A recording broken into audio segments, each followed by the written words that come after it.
Let's talk about the U.S. government shutdown. You've heard the term a million times, but it's really more from, a simple negotiating tactic into a full-blown political threat. So today, we're going to break down exactly how that happened and what it really means for us. So here we are again. Washington, D.C. is on the brink of another shutdown. It feels like a story we've seen before, right?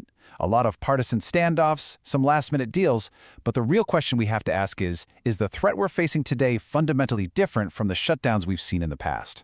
Well, the evidence seems to point to a big yes. And here's the absolute heart of why it's so different this time around. In the past, shutdowns meant temporary furloughs. Federal workers were sent home, but they always knew they'd get back pay once the government reopened. The threat today? It's the possibility of permanent layoffs. We're not just talking about hitting the pause button. This is about potentially dismantling parts of the government for good. Okay, let's really dive into this first part, because this is a huge shift. We're looking at what could be an entirely new kind of crisis, one that could have consequences that are, permanent. It's been reported that federal agencies have been told to actually prepare for permanent reductions in force. Now, the crucial thing to get here is that this isn't just about freezing spending for a little while. It's about using that funding gap as an opportunity to actively tear down parts of the federal government. To really get how we got to this point, we've got to look back. So let's explore the 3 key shutdowns of the modern era that really set the stage for what's happening today. It's a totally fair question. Government funding gaps, they used to just be these technical, bureaucratic headaches. They didn't mean mass furloughs or closing down national parks. So how in the world did they become this high-stakes political weapon? Well, the story really gets going in the 1990s. These 3 showdowns, they're the big ones. They're the key milestones in this story. Each one pushed the stakes higher and made the idea of a shutdown feel a little more normal, starting with that huge battle between President Clinton and Speaker Newt Gingrich. So back in the mid-90s, you have this new Republican majority in Congress, led by Newt Gingrich, and they wanted to force some really deep spending cuts on President Clinton. The whole thing led to a 21-day shutdown. But you know what? It totally backfired. The public pointed the finger right at Congress, and it was seen as a huge political miscalculation for the Republicans. Okay, fast forward to 2013. This time, the fight wasn't just about how much to spend, it was about a very specific policy. House Republicans tried to use the budget to defund or delay Obamacare.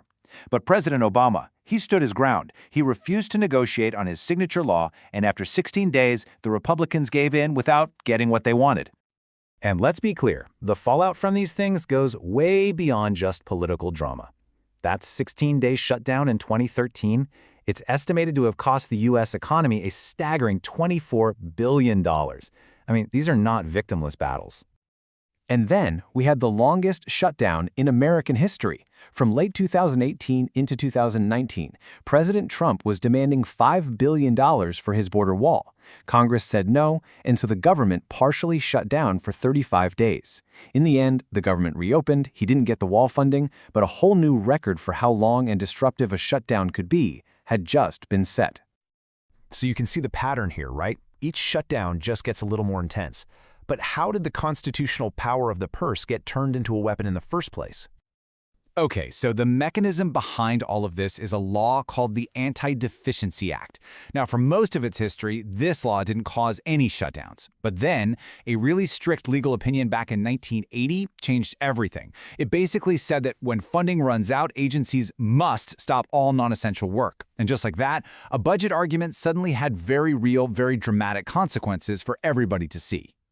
So you've got these 3 key ingredients that created the perfect storm. First, that legal interpretation created the weapon itself. Second, the political divide got wider and wider, making politicians more willing to actually use it because compromise started to feel like a dirty word. And third, you have the rise of this anti-establishment political mindset that sees shrinking the government not as a bad side effect of a shutdown, but as the main goal. Which brings us right back to our big question. When you look at the history and all these factors, has the shutdown threat actually become more dangerous? Well, yeah. All signs are pointing to yes. And this whole evolution becomes crystal clear when you put the past right next to the present. Think about it.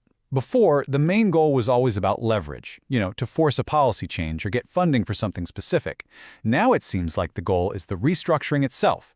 The impact on workers has gone from temporary furloughs to the threat of permanent layoffs, and the impact on the government itself has gone from a temporary disruption to the risk of permanently hollowing out its ability to even function.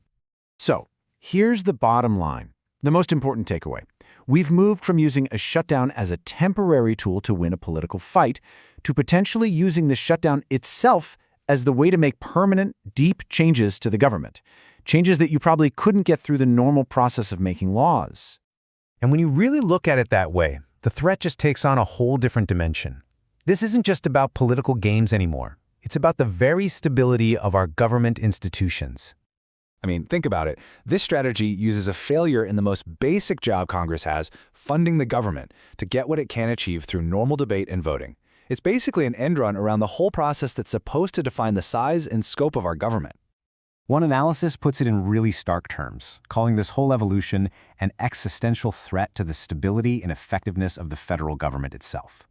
I mean, when the tool that's supposed to force a compromise becomes a tool to just dismantle the whole institution, the game has fundamentally changed. Which leaves all of us with this one final, really critical question. The shutdown used to be a tactic. Yeah, a messy and expensive one, but still just a tactic. But what happens if it's not a tactic anymore? What if the shutdown becomes the goal itself, a way to force permanent change through chaos? What does that say about the future of governance? It's a question we're all going to see answered, not in theory, but in reality.